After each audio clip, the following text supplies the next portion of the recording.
Let's just do a quick take on this Clarence Thomas situation, okay? The Supreme Court justice.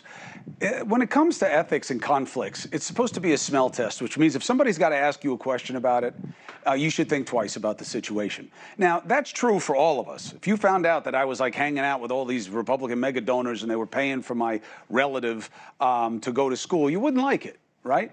For a Supreme Court justice, you would think the bar is higher, and it isn't, but maybe it should be. But certainly this behavior has got to raise some questions, no, right? Because now it's about, well, you also didn't tell anybody that this megadonor paid for the tuition of a family member of yours that you were taking care of. Nice thing, I'm sure the guy's your friend, but shouldn't he have let people know? And his wife being paid by the Federalist Society, but they don't put her name on the books? Why do you think they didn't want her name on the books? Does that pass the smell test? Now, what does this mean and why does it matter? Because the Supreme Court is one of the last institutions we have that has a chance of being respected by anybody. And look how confidence, approval has fallen. 2020 was at 66, 2 or 3 of us. Now it's less than half. Why?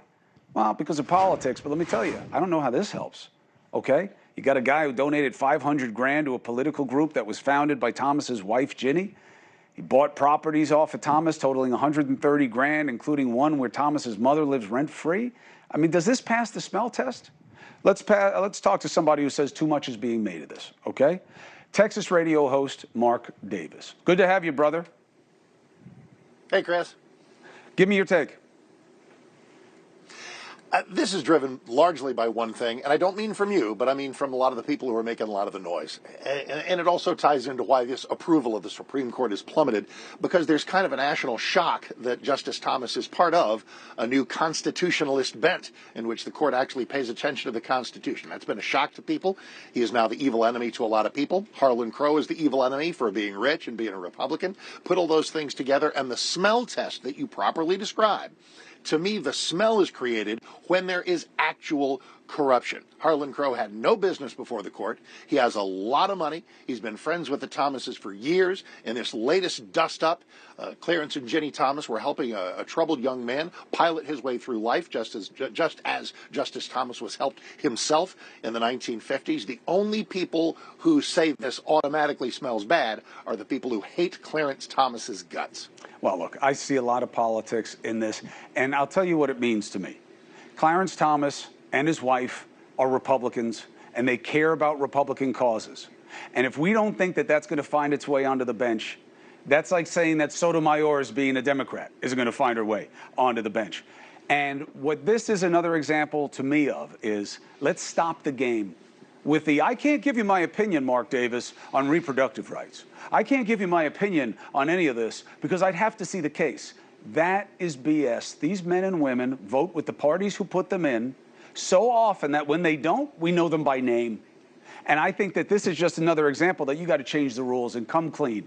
Say that you're a Republican or a Democrat. Say what you believe about the issues, and then let's hope you can be fair on the cases. But I just think this is more proof of what people know is going on and hate. I don't share that cynicism. I don't believe that Clarence Thomas or Samuel Alito or Neil Gorsuch or Amy Coney Barrett ruled the way they did on Dobbs because they are Republican or conservative. I think they did it because they are constitutionalists. I didn't want Roe v. Wade overturned because I am pro-life. I wanted it overturned because there is no right to abortion in the Constitution. Do rich people get to do nice things for their friends? Do Supreme Court justices get to have friends? The answer to both of those is yes. Now, should we have our eyes peeled for corruption? Of course. If there's the slightest inkling that Justice Thomas or any of the liberal justices might change a view, and it seems to be because of one of these friendships, or they have a case before the justices, then the smell test begins to turn bad. Without that, it's bitter cynicism, and it makes me sad because but the constitutionalism. This entire story involves good. The entire story involves good people doing good things, and it deserves not to be crapped on. Hey, thank you for watching. Please go to newsnationnow.com, newsnationnow.com, and you can find NewsNation on your television provider. And don't forget to click the red subscribe button down below. Then you will get more of NewsNation's fact-driven coverage.